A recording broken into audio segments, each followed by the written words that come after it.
तो नमस्कार, स्वागत है आप सभी का फिर एक बार हमारे चैनल डबल के ऊपर। तो अब ये बात काफ़ी हद तक क्लियर हो चुकी है कि भारत 114 नए राफेल के ऑर्डर जो है वो देने वाला है फ्रांस को, और मैक्रो जो है वो जल्द इंडिया आने वाले हैं। मोस्ट प्रोबेबली वो तब जाकर के ये डील फाइनलाइज हो जाएगी। और मुझे लगता है भारत ने यहाँ एक बहुत ही बड़ा संदेश दिया है डोनाल्ड ट्रंप को, जो कई बार बोल चुके हैं कि इंडिया के जो है पाकिस्तान ने पहले 5 राफेल गिराया है, फिर 7 राफेल गिराया है। पाकिस्तान भी जो डोनाल्ड ट्रंप बोलते थे उसी बात पे पाकिस्तान भी कूदता था कि हाँ मैंने 5 गिराए, 7 गिराए, 9 तक बोल दिया। एविडेंस के तौर पर जो है उन्होंने सोशल मीडिया का नाम ले लिया। तो भारत ने एक बहुत बड़ा संदेश दिया है पाकिस्तान और डोनाल्ड ट्रंप को कि ठीक है, आप लोगों ने हमारे बहुत सारे जो है राफेल गिराए। भारत ने बाद में जो है डोनाल्ड ट्रंप को कुछ बोला नहीं, क्योंकि क्या बोलोगे आप उस सनकी आदमी को। लेकिन अब एक बहुत ही अच्छा जवाब जो है भारत दे रहा है डोनाल्ड ट्रंप को। ठीक है, हम लोगों ने फिर एक राफेल का डील फाइनलाइज किया है डसॉल्ट कंपनी के साथ राफेल के। अगर आप इस चीज को समझोगे तो भारत के पास अभी 29 स्क्वाड्रन पड़े हुए हैं फाइटर जेट्स के, जहां हमारी जो है एयर मार्शल साहब ने कई बार बोला है कि हमें जो है वो लगभग 42 स्क्वाड्रन की जरूरत है, और लगातार जो हमारे पूरे पुराने फाइटर जेट्स हैं को रिटायर किया जा रहा है, मिराज वगैरह, और कई तो क्रैश भी हो रहे हैं पुराने जो फाइटर जेट्स हैं। और वहीं आप अगर भारत के 2 बड़े दुश्मनों को देखो, पाकिस्तान एंड चाइना, तो चाइना ने अभी क्या किया है कि अमेरिका का जो F-35 फाइटर जेट था उनका कॉपी बना लिया है चाइना ने, और J-35 जो पाकिस्तान चाइना ने जिसका नाम रखा है। और बहुत ही ये मुमकिन है कि इसे जल्दी पाकिस्तान को थमाने वाला है चाइना, जो कि हर बार करता है भारत के ऊपर दबाव बनाने के लिए। और 6th जनरेशन फाइटर जेट का भी टेस्ट कर रहा है अभी चाइना।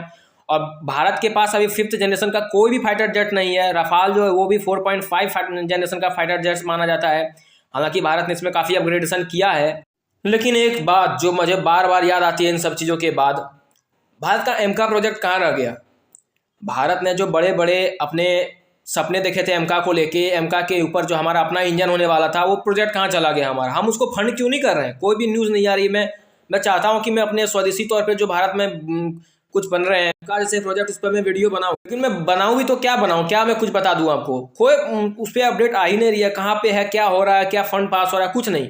अभी अगर आप इसी चीज़ को देखो, जो हमने राफेल खरीद रहे हैं फ्रांस से, ये लगभग 1.2 लाख करोड़ का जो है ये डील है, और वो भी हम लोगों ने 7 साल पहले निकाला था। अब हमको लगता है ये जो मैक्रो आएंगे भारत में, जब ये डील फाइनलाइज होगी तो ये इसका बजट जो है वो बढ़ जाएगा, क्योंकि 7 साल का एक गैप हो चुका है। भारत की करेंसी भी काफ़ी गिर गई है। तो हम कब तक दूसरे देशों के ऊपर इस तरीके से आश्रित रहेंगे। हमें अपना कुछ करना पड़ेगा बहुत ही जल्दी। मैं मानता हूँ कि हम लोगों ने तेजस जैसे अच्छे फाइटर जेट्स भी बनाए हैं, लेकिन हमें और भी बहुत अच्छा करने का ज़रूरत है। और हमें इंजन पे खास करके बहुत ज़्यादा ध्यान देने की ज़रूरत है, क्योंकि हमने जो तेजस बनाया उसका भी इंजन जो है वो यूएस से ही बाय किया था, जो कि आप लोगों ने देखा था कि यूएस ने काफ़ी डिनाई किया था देने में।